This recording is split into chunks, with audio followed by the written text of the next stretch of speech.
Ladies and gentlemen, good afternoon. We are delighted to have you, Secretary, with us this afternoon. I think it's a privilege because there's so much going on in the US. Here in Europe, our energy systems are being reshuffled. But before we talk about energy, we have to talk about the US and France, because we are celebrating this year the 250th anniversary of course, the United States independence. But I think France has contributed quite a lot to that. So it's also about US-France friendship. Yes. So I think that deserves a nice applause. And I think that should be really the spirit also of all the events that will take place this year. We have a nuclear summit in March. There will be, of course, the IEA ministerial, but also towards September, another major nuclear event with the Nuclear Energy Agency. So a lot about nuclear, and I think that's also what brings us so close together, because there is probably no other country that is so passionate as the US is about nuclear, that has such ambition as France, and they have just been reaffirmed recently in our energy policy framework. So that goes into the right direction. But one thing we don't have yet is the 5-megawatt reactor you have been in, flying to Utah. So that is very interesting, and we, of course, will be looking forward to that. But Secretary, I think one thing in between Europe and the US is the following. We have a switch. We used to have for several years converging energy regulations and policies, but very little trade. And now we have diverging regulation and policies, but a lot of trade. And it's growing by the day. And I think, frankly, at the end of this year, we will beat the record of 2025 in terms of LNG exports from the US to Europe.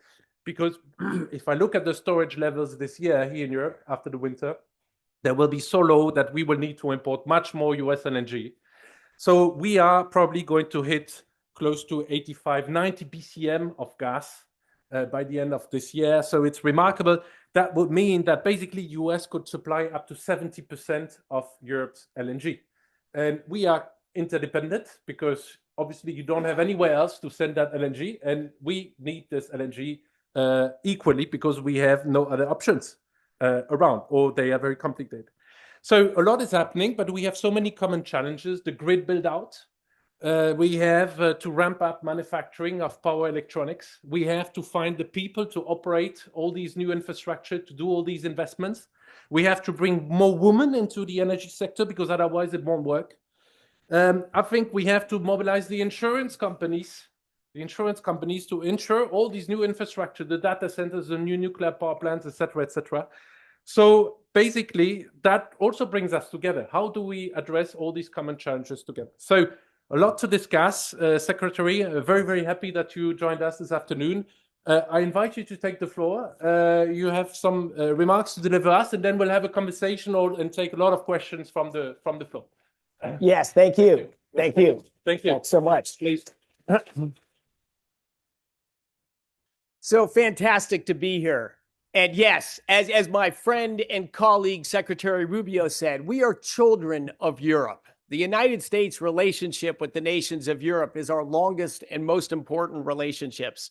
In fact, my wife is sitting in the stage right up here. We had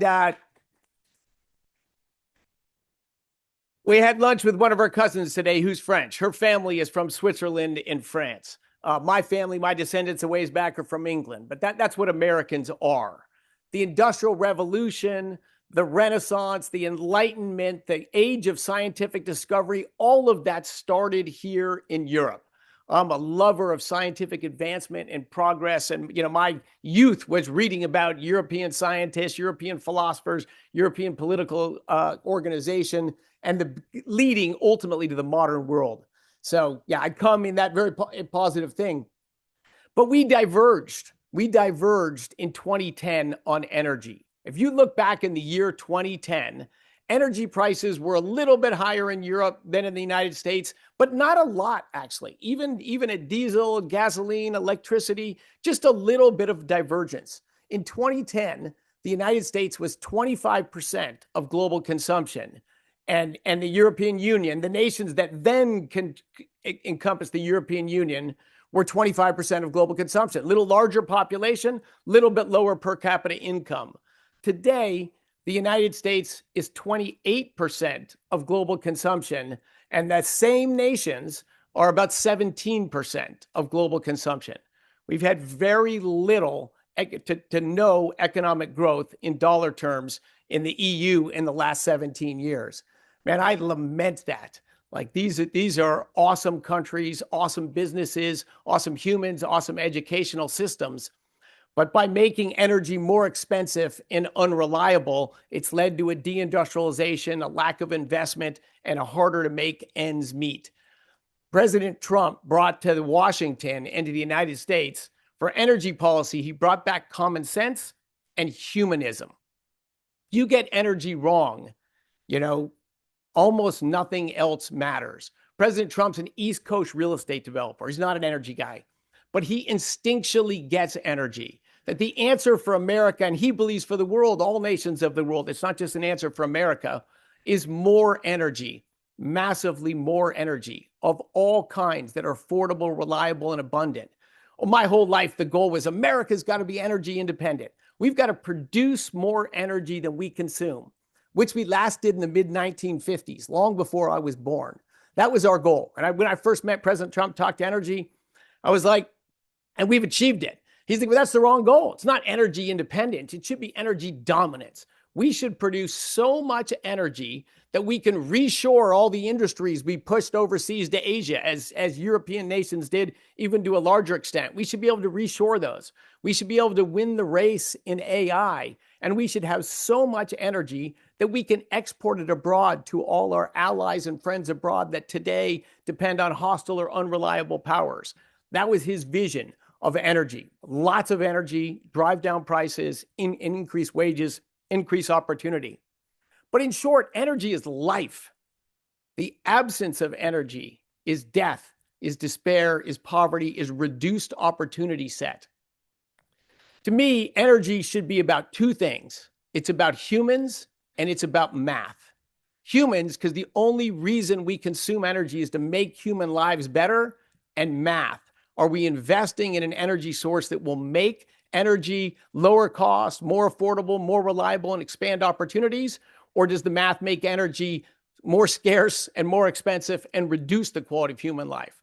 Humans and math. Before the arrival of modern energy, hydrocarbons, and all the other energy sources, geothermal, nuclear, solar, wind, they're all derivative sources of hydrocarbons. You cannot have them without hydrocarbons. But the first arrival of hydrocarbons, heat in the Dutch Golden Age in the early 1600s became the major energy source. The windmills are what you see in the paintings, but they were a tiny percent of Dutch energy. It was the use of peat in Holland that led it to become the wealthiest per capita nation on the planet and have a global empire. Coal was a larger resource that England very early on developed, started industrial revolution, transformed the future of the British people.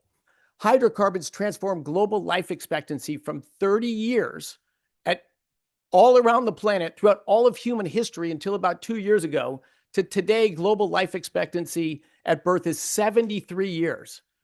That is energy. That is the difference there. And of course, when you have a better energized society, you can have a better social structure as well. There's longer histories about how energy resources enabled the end of slavery and the liberation of women and the structure of modern societies we have today. I won't go into that. But we've gotten off track on energy. And I should say, it's way too early to get off track. 1 billion people live a life remotely recognizable to any of us in this planet. Now, 1 billion people is a lot. The modern world's pretty awesome. We fly on planes and trains and cars. We wear fancy clothes made with and out of hydrocarbons. We have modern medicine. We have all these great things. That 1 billion people consume about 13 barrels of oil per person per year. The other 7 billion people on planet Earth consume 3 barrels of oil on average per person per year. And in Africa, it's less than 1 barrel. And of those 7 billion people, I've yet to meet one of them that does not want our standard of living. We have 2 billion people today that still cook their meals the way our ancestors did, burning mostly wood or agricultural waste or dung. We have 2 million deaths every year from indoor air pollution because they don't have basic clean cooking fuel, just a cook stove and propane. We have in our own country, in the United States, 10% of people before President Trump was elected, got a utility disconnection notice in the previous 12 months. Most of them did not get their utilities disconnected, but imagine driving your kids to school, struggling to pay your bills and thinking, how am I going to tell my kid? Lights could go out. We got off track because of a wild misunderstanding, exaggeration, and for political reasons, using climate change, a real physical phenomenon I've studied and worked in and spoken about for 20 years.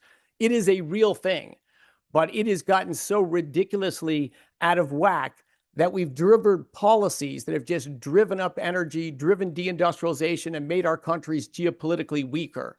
To give a few numbers on that, the globe has spent $10 trillion on wind, solar, batteries, and transmission lines to connect low energy dense remote energy sources. $10 trillion. And the last full year of data is available. That $10 trillion got us 2.6% of global energy, 1.2% from solar, 1.4% from wind.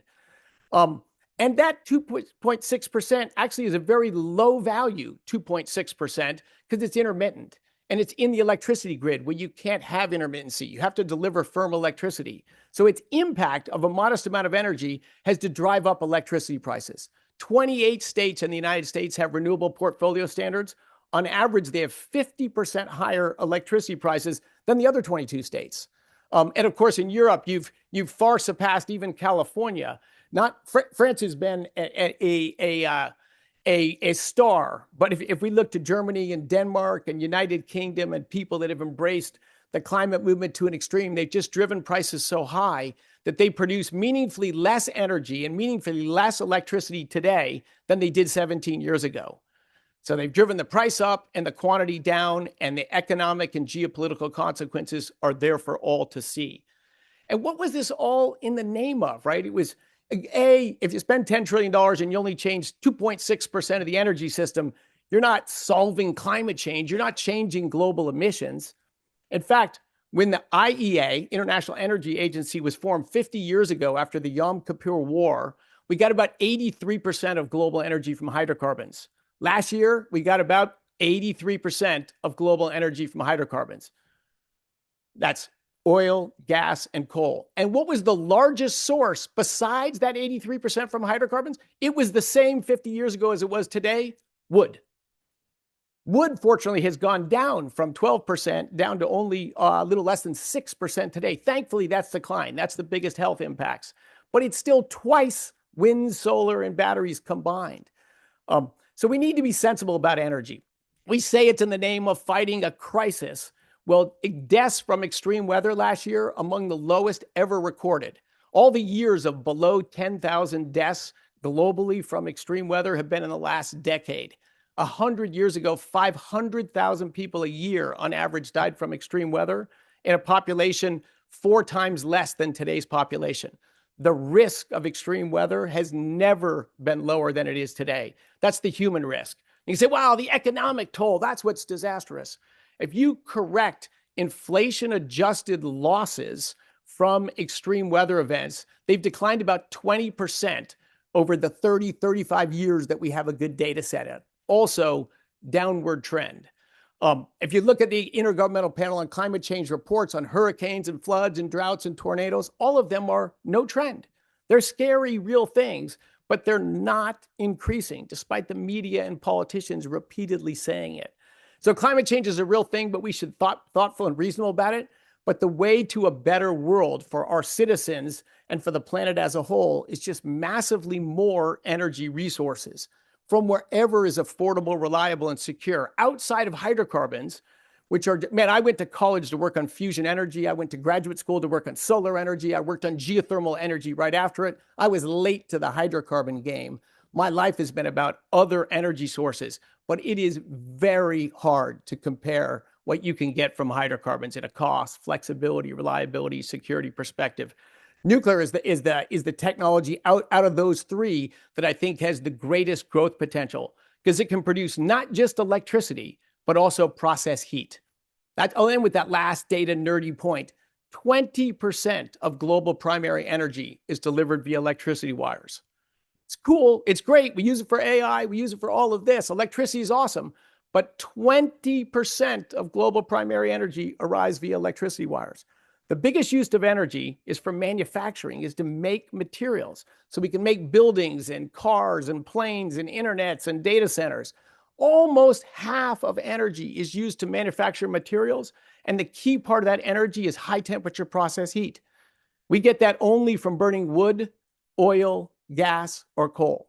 We could get that from nuclear energy. That reactor we carried in that plane yesterday was a high temperature gas cooled reactor, so that it can be used not just for electricity, but for process heat.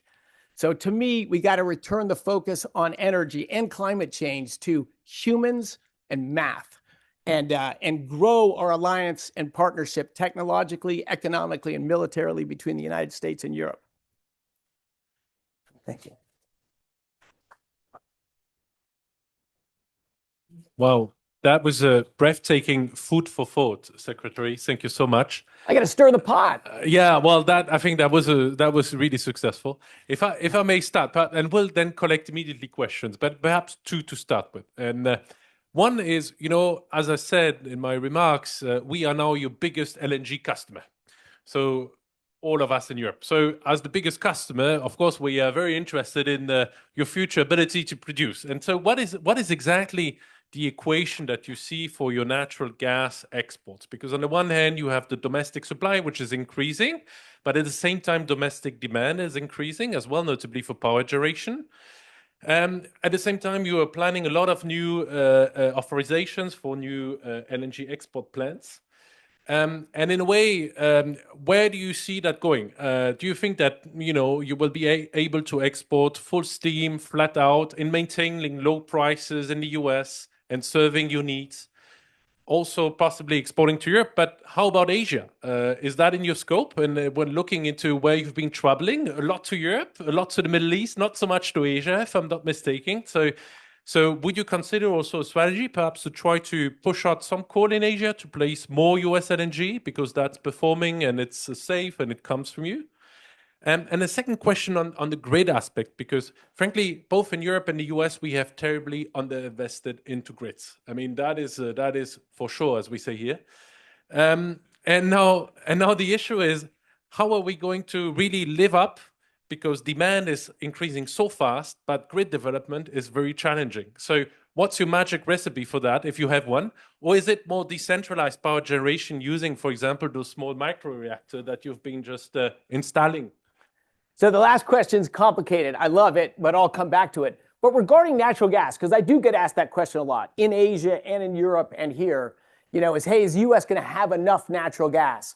And this is one of the beauties of the shale revolution, is almost all the oil and gas that was ever created in the world is stuck in these rocks called shales. They're very impermeable. That's where it all is. A little bit of it is seeped out and floated up into porous reservoirs in the Middle East and the US where we drill it and produce it out of.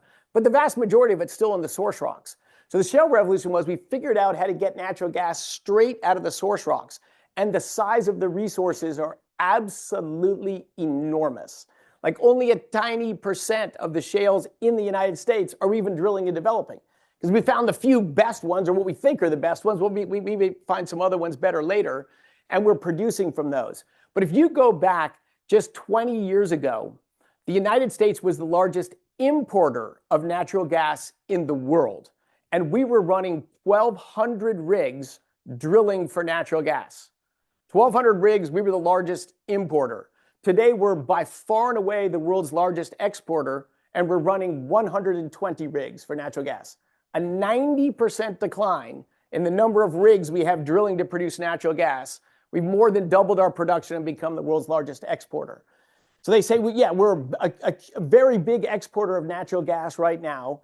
And if we wanted to double United States' exports to Europe, double our exports to Asia, double all of our United States natural gas exports, we'd need to add about 15 or 20 drilling rigs. Well, we got 900 that are burnt. So would it be hard to add to grow production there? No. The only limit on natural gas is the ability to move it. Natural gas is much cheaper than oil. It burns cleaner than oil. And when I say clean, I mean pollutants, burns cleaner, and it has lower greenhouse gas emissions, a separate issue, but it wins on all those categories, and it's massively cheaper. But you need infrastructure, pipelines, liquefaction, and the ability to move it around the world. But when I looked at energy from that 2010 period to today, by far the fastest growing energy source in the world in absolute terms is natural gas.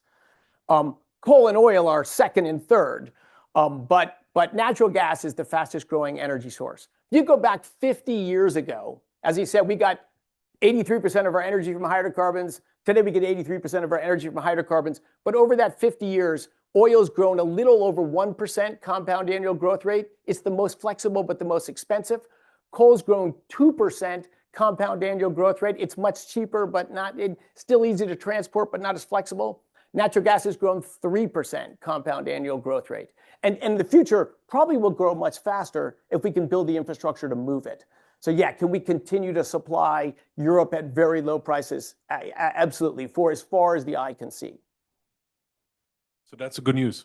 And the grids. The grids. So I talk about the shale revolution. The US in the last 20 years, we've tripled our oil production, more than doubled our natural gas production, but we barely produce more electricity today than we did 20 years ago. It's embarrassing. And China, as you've all seen, has just skyrocketed their growth of electricity production, and they've barely grown their oil production and barely grown their natural gas production. But in their case, maybe it's technology and resource base. In our case, it's just a regulatory regime that we made it expensive and cumbersome and messed up markets to build and sell electricity generation. Part of it for crazy climate policies, part of it just for the structure of electricity markets. Let me give one example for that. People tell me with AI coming on, and in the United States, we ended the subsidies, or ended is even too strong of a word. We're phasing out the 34-year-old subsidies for natural gas and solar energy, and we're just going to end the start of them. They'll roll out in a year or so, and then we'll still pay them for 10 years after when something comes on. But so the Democrats say to me, well, why we need all the electrons on the grid, all the electrons on the grid. That's not how electricity works. It just matters if you can supply electricity at peak demand time. In the middle of the day, we have hundreds of gigawatts of spare capacity. When the wind comes up and the wind turbines blow, it just means that natural gas or some other power plant turns down to accommodate that wind. You know what it saves us when we don't generate that electricity from natural gas? 2 cents. We don't burn 2 cents worth of natural gas, and we send a 4-cent subsidy check to the producer of the wind power, who also gets paid by the utility, who also has all the transmission lines into the rate base. So we made it so it didn't make sense to build new electricity generating stuff unless you were on the government subsidy take. And we paid the same amount for electricity that you don't know if it's going to be there, might be there, might not be there. We just had a very cold spell in the United States. In fact, we had the largest ever draw, 1 week draw out of natural gas ever in United States history. And that's significant because natural gas is the #1 heating fuel in the United States, and it's by far our largest source of electricity. So we had a widespread, large cold front. We drew a huge amount of natural gas to keep the lights on and people's houses warm in New England at the very peak demand time, because that's the time that matters. If you're 10% below the peak, still got spare capacity.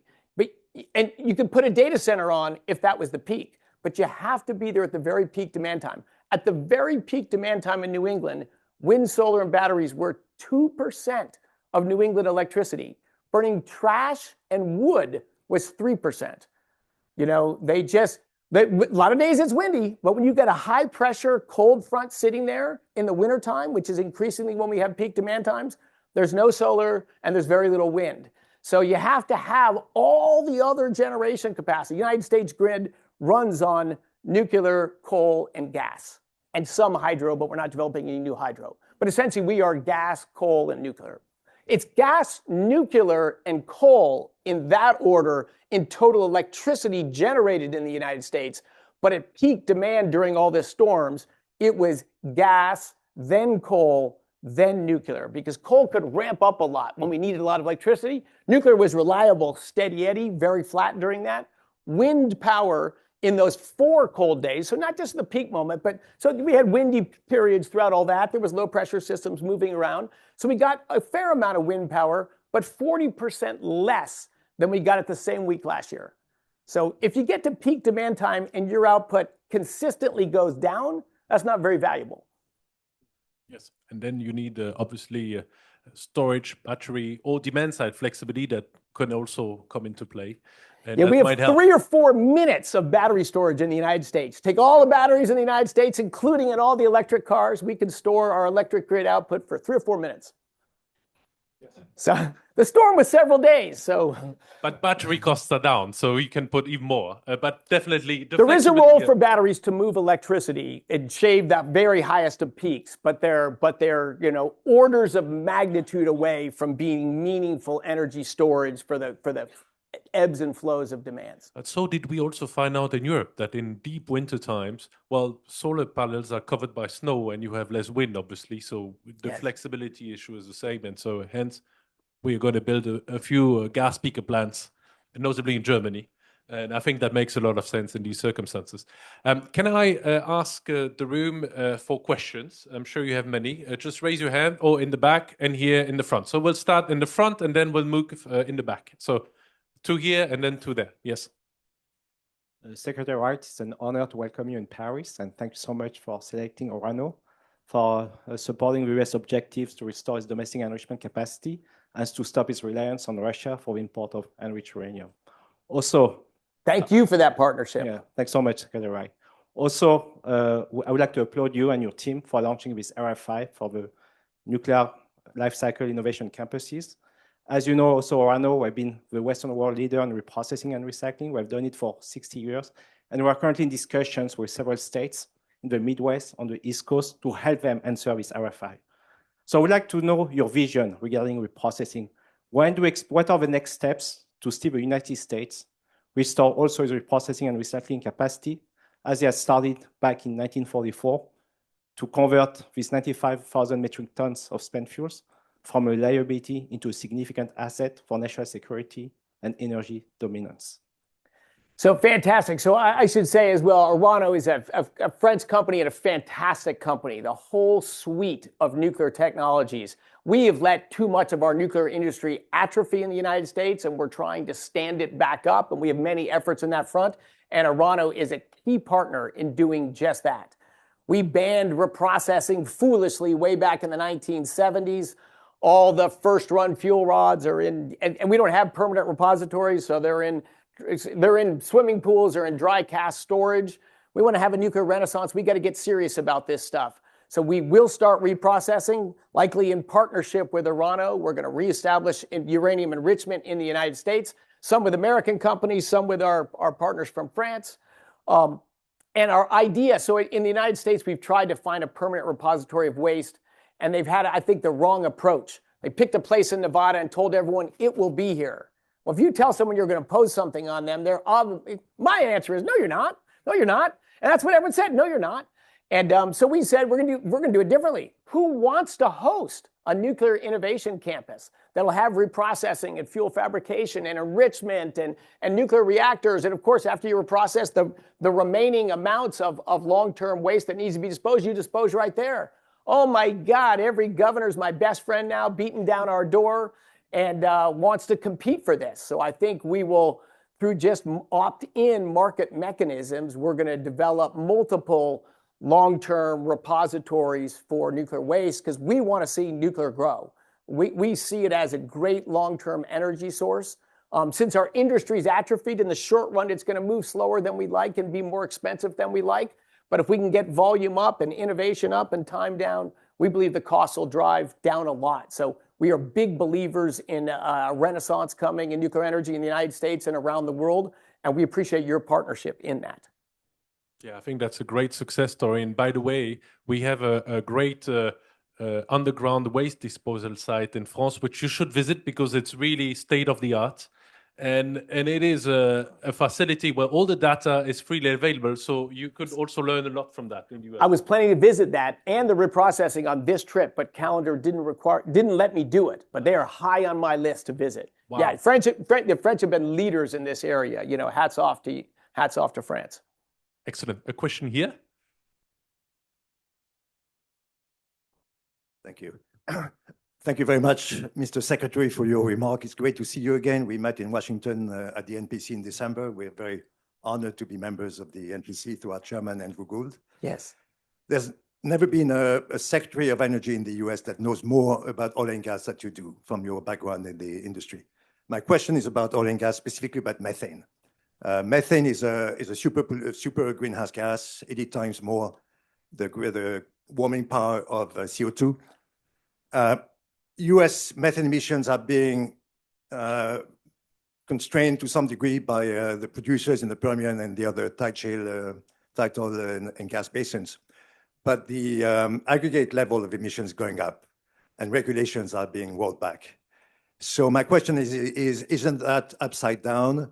Wouldn't it make more sense to kill methane emissions than to kill methane regulations and to use the methane for data centers in the US and for exports to Europe? No, absolutely. But of course, in the U.S., methane intensity has gone down dramatically, particularly when you look at straight natural gas production. You talk about associated gas production with oil things, room for improvement there.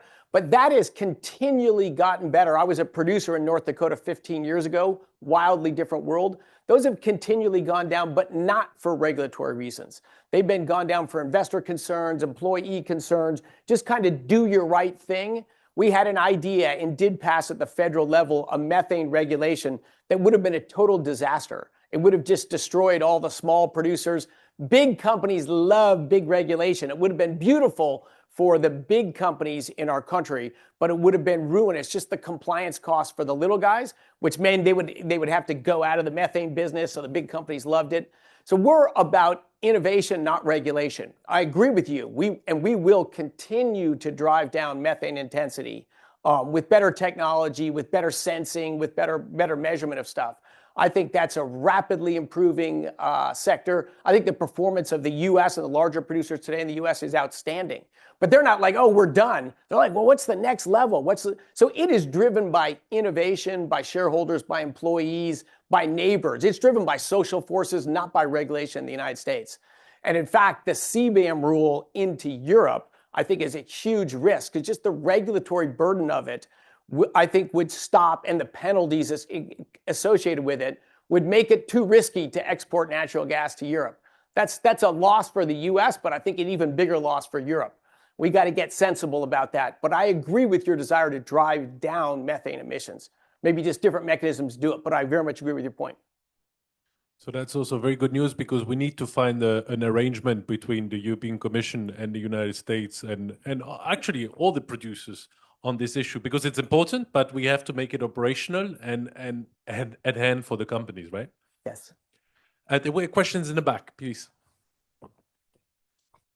Good morning, good afternoon, Mr. Secretary. You were last year in Greenland with Vice President Vance. My question is quite simple. We know there's a lot of rare earth, particularly heavy rare earth in Greenland. There's a lot of uranium capacity. There's a lot of oil and gas, 31 billion barrels of oil equivalent, according to the USGS. What is, according to you, the US energy plan in Greenland, if there's any, compared to the national security aspect of the question? Thank you. Yeah, so the reason I went to Greenland last year and the huge U.S. interest in Greenland is really for national security, for defense shield, and for monitoring increasing activity in the Arctic. But if we're going to go and yeah, look, this issue has been way blown out of what it was never going to be. But the U.S. does have tremendous interest in using Greenland for national security, and again, not just for the U.S., for our Western allies. We think it's important that the U.S. militarily be there. But then as we always think, like, if we're going to be in Greenland, what can we bring positive for Greenlanders besides tax dollars? So mining or energy development could bring great economic opportunity to Greenland. It's very expensive to mine in a remote territory with not a lot of infrastructure, with a lot of ice. So, there's certainly far more attractive places to mine for rare earth rare earth elements is a terrible name because they're everywhere. They're not rare at all. The only thing that's low is their concentration. So you want to find, relatively higher concentration with low logistics costs. So I hope we can find economic opportunities to, boost incomes and economic opportunity for Greenlanders, just as we want to do for Americans as well. But that's the interest isn't that. We got all sorts of places to mine rare earth metals and produce oil and gas. But it might make life better for Greenlanders. Our interest is national security, as you said. And thanks for reminding, Secretary, that we will need a lot of low carbon electricity that can be moved to mining areas because that are often remote, and because of the lack of infrastructure, it constrains the mining operations. And so we have to unlock that. Yes, yeah. Exactly. There was another question in the back, and then we move a bit forth. Yes. Good afternoon, Euronews Bulgaria, Jordanka Kostadinova. So for Bulgaria and other countries in Eastern Europe, energy security is still unstable. What is the United States prepared to do to improve the process? Thank you. Yeah, so look, as you've heard, our message for energy in Europe has been really centered around energy security. You know, we saw Europe create a dependency on an unfavorable and unreliable supplier. So our goal is to try to work with the European nations to fix that. One of the ideas is this vertical gas corridor. You know, there's 5 west-going pipelines from Russia. We can import US LNG in the north, in Lithuania, and in Poland, and in the south, in Croatia, in Greece. And then we want to fill out the pipeline network to supply Central Europe with lower cost and reliable natural gas. I'm also keen in a number of the countries in Romania, in Ukraine, in Bulgaria. There are local energy resources that we're also very happy to partner with companies to develop resources there. We're in dialogue, certainly with Bulgaria, on nuclear power as well. So we are all in on energy, and we want to partner with our friends all across Europe on some individual specific deals, but ultimately on building the infrastructure so we can move energy more cheaply. Like, I would love nothing more than to see the price of electricity in Western Europe come down. I would love to see Germany and the United Kingdom and Belgium reindustrialize. These were awesome, proud industrial nations, because it makes the economy stronger, it makes the defense industry stronger, it makes stronger partners with us in the US. We want the wealthy, free nations to be the strongest, most powerful nations on earth. So we're not going to be subject from tyranny. Question in the middle here. Okay, then we can start there, and then here we move to the middle. Yes, sorry. Thank you for your time and for the very clear explanation you gave about the US policy. I'm Guillaume Emery, working in the energy industry in France. I have a question about the US grid. In the past, we heard about 5,000 kilometers of 525 kV HVDC links to synchronize the 3 electrical networks you do have in the US. Do you still have plans for the grid of such magnitude, or is this project over? No, so we have multiple grid expansion projects connecting across grids. So I'm not sure the specific project, but definitely building grid infrastructure is on our list. And it's so slow to build transmission lines. One of my also goals, the Trump administration goal, was to make it easier to build things in America. It's so easy to stop something. It's so hard to build something. So we've built precious little transmission lines in the last 20 or 30 years. We do have a few transmission lines projects we're trying hard to push forward. Even bigger is reconductoring existing lines. How can we get more capacity through right-of-ways that we already have? But yeah, we need to invest in that. There certainly has been an overinvestment in the United States in when we could build wind turbines out there, and we could build wind turbines over there, and we could put solar over there. And when you start to put remote generating sources everywhere, the cost of transmission is the fastest rising piece of the rising electricity bills in the United States. So we want transmission that makes sense, that debottlenecks. But, you know, a lot of the transmission, some that we built and that we're trying to build, is really just an additional subsidy to take it, you know, a low value energy source and make it monetizable. So we don't want to do that, but we do need to make our grid, you know, more robust and better connected. Mm-hmm. Sorry for the complicated answer. It's not a good answer. Hello, thank you for being with us. I'm an independent energy consultant. You mentioned the new ambitions of the US in nuclear. and you mostly, if I understood right, spoke of fission. I would like to have your view on fusion. What is the role of fusion in this new ambition and in the nuclear American portfolio? Well, as a 16-year-old kid, I decided the mania when I was a kid was that the world was coming to an end soon, and the problem was oil, gas, and coal. It very parallel. Then it was that we were running out of oil and gas and coal. Industrial society was going to collapse, and mass starvation was not far behind. You know, as a kid who loved science and math, I was very interested in astronomy. That was pessimistic, and so I chose to go to MIT from Colorado. I didn't want to go to the East Coast. I chose to go to MIT specifically to work on fusion energy, you know, at the Alcator A and C tokamaks. So I'm a passionate, from my youth, intrigued by fusion. We have ramping up efforts from the DOE in fusion. Now inertial confinement every bit as much as magnetic confinement fusion. We're talking about partnerships overseas with the European endeavors in fusion. So I'm quite passionate about it. And I think with AI and with some advancements in material science, I am optimistic that we will see pathways to harness commercial fusion energy in the next few years. Obviously, you know of our Livermore at the NIF facility, but you know, of course, that's just at the thing. That's not at the wall plug. But we have at least two very serious inertial confinement businesses that I think are gonna leap way past what we did at Lawrence Livermore National Labs. And with Commonwealth Fusion and others in magnetic confinement and even in the electromagnetic implosion fusion. So in any case, I'm bullish on fusion as well, but people always say it's not the cost of the fuel that matters. People always say, well, solar's free because the sun's free. Well, you know, it's the machine cost that matters, right? For natural gas electricity, the cost of gas isn't even a big piece of it. It's the machines. So the question is, can we build fusion machines that are cost competitive with fission machines? And if we can, it would be fantastic. And if they're even better, you know, to me, more energy is better. Yeah, if we had twice as much electricity in the United States today, all of it would be consumed rapidly with the speed we can build data centers and reindustrialize manufacturing. So yes, we want to drive fission forward. We want to drive fusion forward. Are you in the fusion industry?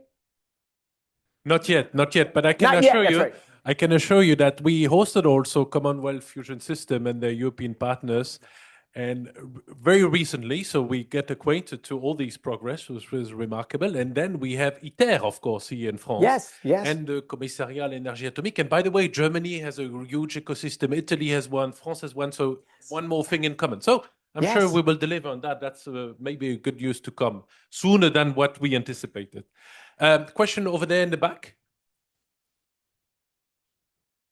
Thank you for taking my question. My name is Fabrice Naudet-Langlois. I'm a journalist with the French daily newspaper Le Figaro. Secretary Wright, I think you traveled just a couple of days ago in Venezuela. Can you share with us some details about what could be the prospects for oil production for US companies, and what are the incentives for US companies to produce, to invest in Venezuela? Thank you. Yeah, great question. So, you know, Venezuela has just been, 26 years spiraling down from one of the wealthiest countries in the Western Hemisphere to a country in dire poverty. 8 million people, the largest outward migration from a country in modern history, and the first time that about 6 million of those 8 million people left Venezuela to go to even poorer countries. You know, that's the situation on the ground in Venezuela: drugs, crime, and troubles. So the U.S. interest in Venezuela is mostly geopolitics. But because it has such enormous energy resources, President Trump's always thinking through a lens of commerce. How can we impact the Middle East or this country or this region or this state economically? We don't want to use force. How can we do something economically? So with Venezuela, there's long been a blockade or sanctions on their oil exports, which just never enforced. President Trump said, we're going to enforce a quarantine on the oil exports from Venezuela. And I bet you things will change pretty quickly. And they did. So I started in dialogues with Venezuelans about how to do something that benefits both of us here. They obviously want to be able to sell their oil. So we now control the sale of that oil, but all of that oil goes into an account in their name, and that money goes back down to Venezuela. And so what it allows us to do is have enormous influence over their behavior. Like when I was down there, there was a giant free press spray outside of the palace when we walked out of the palace. I don't think they'd seen that in certainly over 2 decades. We've seen the release of hundreds of political prisoners. There's still hundreds more. There's still a long room to go. But the goal is to use energy, commerce, and trade, not American soldiers, not American tax dollars, to try to fix a hemispheric problem that's hurt our country, that's hurt the hemisphere, and certainly been devastating for Venezuelans. The optimism of people's faces on the streets when I was in Venezuela was tremendous. So back to oil production, it's a little less than 1 million barrels a day. Today, I think you'll see several 100,000 barrels a day of additional production by the end of this year. World oil demand grows by about 1 million barrels a day per year. So could be 30 or 40% of incremental oil demand this year will come from one country, from Venezuela. A little bit of downward pressure on oil prices there. And then, of course, in the coming years, much more dramatic increases are possible. Will be a fantastic race to watch between Guyana and Venezuela. Who ramps up fastest? But we're looking forward to see that. Indeed, there were questions over there. Yes. Thank you very much, Secretary Wright. Ian Johnston from the Financial Times. I had a question about the IEA that you're in time to go to tomorrow and the following day. You'd previously described their outlooks as being nonsense, particularly with regard to peak oil demand. They've since brought in their current policy scenarios and changed a little bit. I'm wondering, are you still considering reforming or pulling out of the IEA, or are you satisfied that they are adapting to your demands? Yeah, okay, well, definitely not satisfied. We're not there yet, but I should give Fatih Birol and the leadership there some credit. Yeah, putting back in the current policies thing, that's certainly a step in the right direction. There's a focus now on a clean cooking fuel initiative, which we're also doing in the US government. I mentioned that earlier. We have 2 billion people and over 2 million deaths per year on a solvable problem. That's just energy and infrastructure and even a relatively modest amount of money, but yet you never hear about that stuff. But now they're talking about it, and Fatih himself has in the past. But yeah, we want to meaningfully move the IEA. There's only 3 organizations that collect careful energy data. As they said, energy is the infrastructure of the world. It's very important. I don't want 2 energy agencies. I love having 3. But that IEA, for the US to remain a long-term member, has to finish the reform. As you just said, so much of what they do is I call it the 53rd Climate Advocacy Organization. We got 1 million of those. We don't need a net zero scenario. That's ridiculous. That's never going to happen. Net zero 2050. Then all these other things. These are just politicians' dreams about greater control, and we can drive up the price of energy so high that the demand for energy will plummet. To me, that's inhuman. That's immoral. It's totally unrealistic. It's not going to happen. And if so much of a data reporting agencies is on these sort of left-wing big government fantasies, that just distorts their mission. So I think the world's got plenty of climate advocacy organizations, and if they want to be another one, cut that part off. It can be the International Climate Advocacy Organization, but take that out of a serious energy group and focus on energy security. It was founded after the Yom Kippur War to make sure the world had enough energy. And it does great quantitative work on energy, but it needs to focus on that mission and not, playing nice with European politicians or American, whoever it was that want them to become making up these fancy. Isn't that crazy? For 5 years, they didn't have if the world goes on kind of like it is today scenario. They didn't have that. It was only like what degree of climate craziness was going to happen in the future. That's not about projecting the future of energy. That's about projecting the future of politics and how much you can impoverish people without them throwing you out of office. So yes, we're not done, but if it goes back to what it was a fabulous international data recording agency. It was getting into critical minerals, was focused on big energy issues. We're all in on that. But if they insist that it's so dominated and infused with climate stuff, yeah, then we're out. Like we're about people and math. That's what energy is about, people and math, not climate politics. There was a question just next to you. Yes, madam. Thank you very much, Secretary. Julia Renner with Breakthrough Energy. You mentioned a number of companies that we've invested in, Commonwealth Fusion, Fervo, and many other opportunities. Coming back to the point that Marc-Antoine made earlier, where there's perhaps less collaboration around regulation, I have a question around innovation and where you see partnerships with other countries and what would be the priorities on the innovation agenda. Yeah, so yeah, I would say it's our tagline for our administration, yeah, innovation, not regulation. That's what drives progress and improvement. Geothermal certainly is an area of interest and focus of our government. And the reason is that geothermal can provide power 24/7. You don't need the wind blowing, you don't need the sun shining. That difference is just dramatic. And as you know, like I was involved with Fervo before, not only can you provide power in all weathers, you can ramp up at peak demand times and you can ramp down at low demand times. That's very valuable energy using shale technology that continues to get better. So and in all my travels around the world, there's a lot of interest in geothermal. There's a lot of interest in nuclear. And, you know, scientists and brilliant innovators and engineers, they're all over the planet. You know, they're not in one country or this country. So I am all about, and the Trump administration is all about partnerships and cooperations to drive innovation forward. Again, an innovation that's consistent with energy being about humans and math. You know, are nuclear and geothermal as cheap as combined cycle natural gas today? No, but they could be. If they could be, innovation could get them there. That's worth investing in. But if you're only going to produce energy, you know, when the wind is blowing, it's just, if they were free, it wouldn't really be a value add because you'd still have to have transmission lines connect and operate, and you still need all the same kit for when it isn't blowing. So we don't want to spend money on things we don't think add to the energy system, but we're all in on innovation and everything that could. And thank you that's a great work you're doing. And by the way, I think in Europe, we think the same about geothermal. We just need more of that. So, and we have the capability. So that's one more point of convergence. So we'll take a last question here because time is running out. Nice to have all your speech today and your views. Just one question about, you spoke about production, a lot about producing more energy, etc.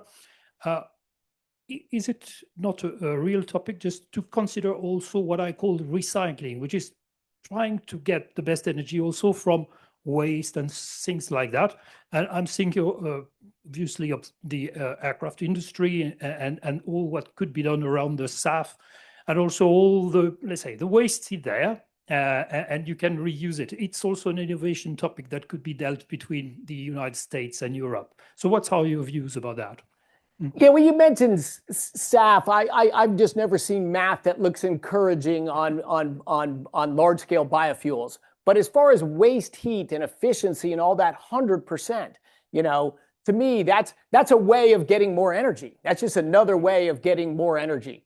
In this book I wrote, kind of a summary of energy and climate change and history of energy, I show a plot in the history of efficiency from energy use. Humans are ingenious. So all the time we have data, we continually get more efficient at using energy. But people often think, well, for 10% more efficient, it means we'll consume 10% less energy. It never works that way, right? Because if you're 10% more efficient, it means you've lowered the relative cost of energy, which means there's even more uses for it. So efficiency sort of just makes energy even more valuable, and it helps drive the demand. But I totally agree with you. There are great technologies to capture waste heat, to be more efficient users of energy, to build better machines. You're right, I didn't talk about that, but I should have. Or I should have mentioned it. I agree with you. Also, very important stuff. Secretary, it was a breathtaking hour with you, which has run so fast. It was fascinating to see that it must be great to work for you because you have no notes. So your staff must be really relieved, and I'd like to thank also your staff for making sure you come to join us for this conversation, and also all the colleagues that made it possible to welcome you, and of course all of you who came so numerous today. Secretary, we hope to see you back in France soon.